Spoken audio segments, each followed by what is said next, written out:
Hey everyone, welcome back to my YouTube channel The Law Journey. So guys, आज हम 3 new criminal laws के बारे में बात करेंगे, यानी कि 3 नए आपराधिक कानून जो पूरे देश में लागू हो चुके हैं उनके बारे में आज हम बात करेंगे। जैसा कि हम सब जानते हैं कि 1 जुलाई 2024 से ये तीनों आपराधिक कानून क्रिमिनल लॉज जो हैं वो पूरे इंडिया में लागू हो चुके हैं। तो आज हम इन तीनों के कंपैरिजन वाइज देखेंगे, एक साथ नहीं देखेंगे, एक 1 बाय 1 करके तीनों लॉज को हम डील करेंगे। ठीक है, तो पहले हम देखते हैं कि जो हमारी CRPC है वो रिप्लेस हुई है भारतीय नागरिक सुरक्षा संहिता 2023 के द्वारा। ठीक है, वहीं भारतीय साक्ष्य अधिनियम 2023 जो है वो रिप्लेस करता है इंडियन एविडेंस एक्ट को, जो 1872 का था। इसके साथ हमारा जो भारतीय न्याय संहिता 2023 है वो रिप्लेस करता है हमारी इंडियन पेनल कोड को। ठीक, तो ये तीनों लॉज जो हैं वो पुराने जो लॉज थे उनको रिप्लेस करते हैं। ये तीनों लॉज बनने के पीछे क्या हिस्ट्री थी, इससे रिलेटेड भी एक वीडियो चैनल पर आज जल्दी ही आ जाएगी। सो चलिए शुरू करते हैं। आज हम बात करेंगे भारतीय न्याय संहिता 2023 और IPC, यानी कि हमारी जो भारतीय दंड संहिता है, इन दोनों के बीच के कंपैरिजन को हम देखेंगे कि पहले क्या सेक्शन थे और अब क्या सेक्शन है, और दोनों में मेजर चेंज जो है वो क्या हुए हैं। जैसे कि हमारी जो पुरानी IPC है वो बात करती है दंड के बारे में, वहीं BNS है जो भारतीय न्याय संहिता है वो न्याय जो है न्याय की बात करते हैं। ठीक, तो ये बेसिक जो है इसमें नाम को लेकर ये चेंज है कि वो पहली जो है वो दंड की बात करती है, दूसरी जो हमारा BNS है वो न्याय के बारे में बात करता है। देखते हैं कि क्या क्या मेजर चेंजेस हुए हैं।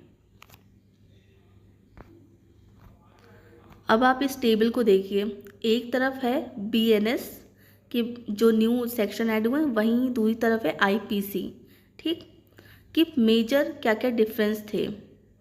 जैसे कि BNS में सेक्शन 2 क्लॉज 8 जो है वो बात करता है डॉक्यूमेंट के बारे में, जो कहता है document include letters, figure, mark and electronic और डिजिटल रिकॉर्ड की बात करता है। वहीं IPC का सेक्शन 29 जो है वो डील करता है document includes only letter, figure और मार्क, यानी पहले भी डॉक्यूमेंट की डेफिनेशन दे रखी थी पर वो डील करती थी ओनली लेटर, फिगर और मार्क को, लेकिन अब जो डेफिनेशन अब आई है BNS में वो इलेक्ट्रॉनिक और डिजिटल रिकॉर्ड को भी इंक्लूड करती है।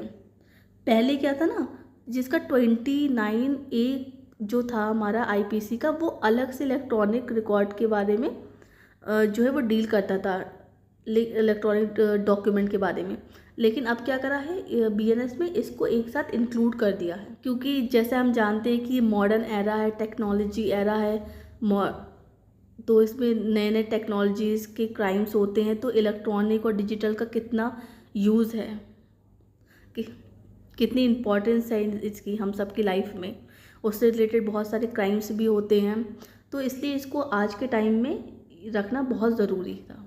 अब हम देखते हैं सेक्शन 2 क्लॉज 21 को, जो बात करता है मूवेबल प्रॉपर्टी के बारे में।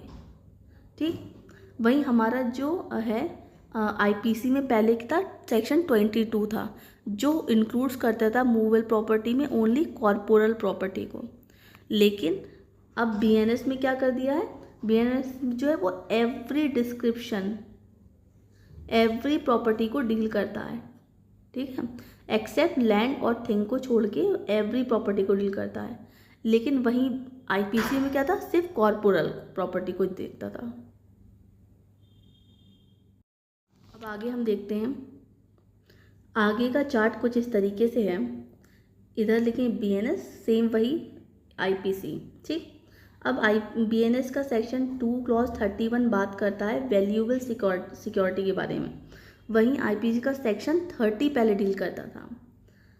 अब क्या करता है, सेक्शन 2 क्लॉज 32 जो वेसल्स के बारे में बात करता है, वहीं आईपीसी में पहले सेक्शन 48 डील करता था इससे। अब सेक्शन 2 क्लॉज 33 बात करता है वॉलंटरी के बारे में, ठीक है, लेकिन आईपीसी में पहले क्या था, सेक्शन 39 डील करता था, वॉलंटरी की बात करता था। अब आप देखिए यहाँ पर क्लॉज 34 यहाँ विल के बारे में बात करता है, और पहले आईपीसी में विल जो है वो 31 में था। अब यहाँ क्लॉज 35 जो है वो वुमेन की बात करता है, और ओनली वुमेन की बात करता है। यहाँ पर सेक्शन 10 जो है वो मैन एंड वुमेन दोनों की बात करता है। अब इसका क्लॉज, वहीं बीएनएस का क्लॉज 36 जो है वो रॉन्गफुल गेन की बात करता है, ठीक है, अलग से रॉन्गफुल गेन की बात करता है, और 37 जो है वो रॉन्गफुल लॉस की बात करता है। दोनों को अलग अलग क्लॉजेस में डिवाइड कर दिया है। लेकिन पहले आईपीसी में क्या था, हमारा सेक्शन 23 ही रॉन्गफुल गेन, रॉन्गफुल लॉस और गेनिंग रॉन्गफुली और लूजिंग रॉन्गफुली दोनों की, इन तीनों चीज़ों की बात एक ही सेक्शन करता था। लेकिन अब यहाँ क्या हो गया है, यहाँ पे अलग अलग क्लॉजेस बात करते हैं। जैसे सेक्शन 30 वो क्लॉज 36 है वो रॉन्गफुल गेन की बात करता है, क्लॉज 37 जो है वो रॉन्गफुल लॉस की बात करता है, क्लॉज 38 जो है वो गेनिंग रॉन्गफुली और लूजिंग रॉन्गफुली की बात करता है। बहुत इम्पॉर्टेंट सेक्शन, बहुत इम्पॉर्टेंट क्लॉज जो है वो ये है कि सेक्शन 2 क्लॉज 39 जो है वो बताता है word and expression not defined in it then same meaning as IT act यानी information technology act and BNSS यानी भारतीय नागरिक सुरक्षा संहिता। सो कहने का मतलब ये है कि ये क्लॉज ये कहता है कि अगर कोई भी वर्ड या एक्सप्रेशन है जो बीएनएस में डिफाइन नहीं है, तो उसका सेम मीनिंग वही होगा जो हमारा इंफॉर्मेशन टेक्नोलॉजी एक्ट और बीएनएस में दे रखा है, ठीक है। आई होप आप लोग को क्लियर हो गया होगा। सो अब हम देखते हैं गाइस कि सेक्शन 57 जो है हमारा इसका बीएनएस का, वो कहता है, वो बात करता है abetting commission of offence by public और मोर देन 10%, ठीक है। ऐसा कोई भी ऑफेंस जो है वो कम पब्लिक द्वारा या 10 से अधिक लोगों द्वारा कमिट किया गया है, अबेट किया गया है, तो उसमें पनिशमेंट क्या थी, 7 साल की पनिशमेंट थी, ठीक। लेकिन अब यहाँ क्या कर दिया, हमारे जो पुरानी आईपीसी थी उसमें जो 3 साल की पनिशमेंट थी जो 117 डील करता था, बस ओनली में चेंज क्या हुआ, इसके अंदर सिर्फ पनिशमेंट में चेंज हुआ है। अब 7 साल की सज़ा है और पहले क्या थी, 3 साल की सज़ा थी।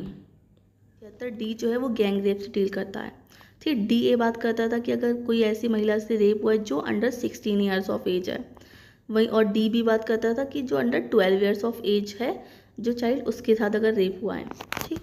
तो अब यहाँ पे क्या कर दिया गया है, यहाँ पर 70 क्लॉज 2 में गैंग रेप एक न्यू क्लॉज जो ऐड कर दिया गया। इसमें कहा गया है कि any women under below the age of 18 years, मतलब जो 16 ईयर का क्लॉज था डी ए और डी बी दोनों को हटाया क्या, दोनों को मतलब मर्ज कर दिया इसमें 70 क्लॉज 2 में।